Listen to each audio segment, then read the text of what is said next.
efecto protector. Es más factible que uno que tenga PPD negativo, al estar expuesto a una fuente de contagio, que mi persona que tengo PPD positivo haga la enfermedad. Yo me reduzco hasta el 0,25 con respecto a la otra persona que tiene un riesgo relativo de 1. Es muy importante esto bien claro, tenerlo en cuenta para tomar decisiones y tener mucho cuidado en los pacientes antes tratados que ya tienen tuberculosis porque tienen mayor riesgo relativo que uno que no tuvo tuberculosis de volver a padecer. Y también, insisto, un PPD es muy riesgoso los 2 primeros años ser infectado, pero a mí que el PPD es positivo por mucho más tiempo me genera un efecto protector. Y para concluir esta presentación, vamos a hablar de la cadena epidemiológica. Estos son datos del mundo, que más o menos un cuarto de la población mundial, esto en inglés 2 billones, que son más o menos 2.000 millones de seres humanos, tienen infección latente en estado durmiente, si tienen un PPD, un IGRA positivo. 5 a 10% de ellos van a desarrollar la enfermedad a lo largo de toda su vida, pero si tienen la infección con el VIH, esta reactivación se multiplica hasta en 18 veces. Pero a pesar de ser, digamos, 5 o 10% solamente, cada año 10 millones de personas caen enfermas por tuberculosis desde el año 2000, y eso no podemos bajarlo. Todos los OMS, 10 millones, 10,5 millones de personas caen enfermas, de los cuales mueren más o menos alrededor de 1.200.000 personas mueren cada año, convirtiéndola a la tuberculosis como el principal agente biológico único de matar a la raza humana por encima del HIV, de la malaria, y por encima del COVID. El COVID le ganó el 2021, pero después ya bajó y ahora de nuevo la tuberculosis ha retomado el primer lugar en ser la gente que más causa produce, que más muerte produce en la humanidad. Estos son los síntomas que vemos en una TB activa, ¿no? Hay que siempre tener en cuenta el dolor torácico, la fiebre, tos persistente, hemoptisis, fatiga, pérdida del apetito, sudor nocturno y pérdida de peso son síntomas y signos que nosotros tenemos que ver siempre en el paciente en un proceso crónico que estamos dando. La tuberculosis tiene una cadena de contagio que hemos visto ya, donde hablamos de un agente, que es el micobacterio tuberculoso, el complejo micobacterio tuberculoso. Hay un reservorio que pueden ser el enfermo, o también puede ser mamíferos, porque todavía hay zoonosis de tuberculosis en unas partes del mundo. La vía de salida siempre la inhalatoria. El mecanismo de transmisión es aérea, directa, persona a persona, independientemente de la distancia. Entra por la vía inhalatoria, como ya vimos, y el hospedero susceptible, que es una persona que no tiene inmunidad, no está suficientemente, si es un niño no está con vacuna BCG, por ejemplo, es susceptible y obviamente genera producción de agentes y se va generando otra vez el círculo de la cadena epidemiológica de transmisión. Y dentro de ellos hay tres personas, tres importantes eh, personas o entidades, ¿no? El agente, el hospedero y el ambiente donde se contagia esto.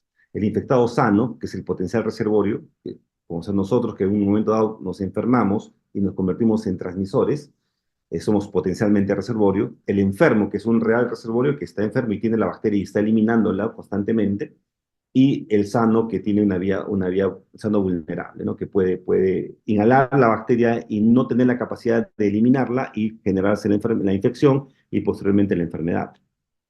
Entonces, es un mapa conceptual para entender la heterogeneidad de la tuberculosis, porque no es tan simple como lo estaba planteando en un triángulo, es mucho más complejo.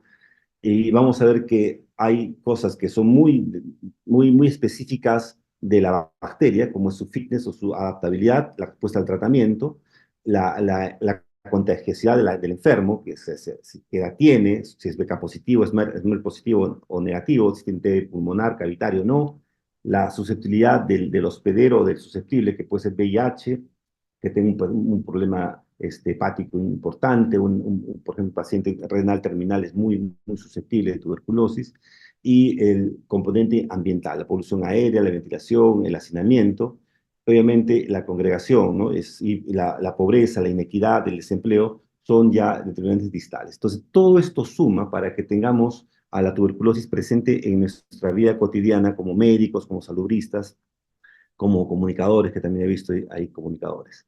Entonces, la gente, ya hablamos mucho de la gente tuberculoso, hablamos de sus características en esta primera parte, voy a pasar esto rápido, pero vamos a hablar del reservorio. El reservorio Ya se sabe que ahora hay súper diseminadores. Hay personas que solamente una persona puede contagiar a mucha gente y eso se da se han hecho esto es muy importantes en hospitales o en penales donde se puede controlar mejor este tipo de personas que pueden diseminar la tuberculosis. ¿Quién disemina más? Las personas adultas que tosen con más fuerza, con más vigorosidad que un niño, que lo hace menos fuerte, o que tenga una vaciloscopía positiva, una TB cavitaria. En cambio, los niños con VIH tienen menos probabilidad de transmitir la enfermedad porque no hacen tanto granuloma, caverna, sino más su infección es mucho más intersticial.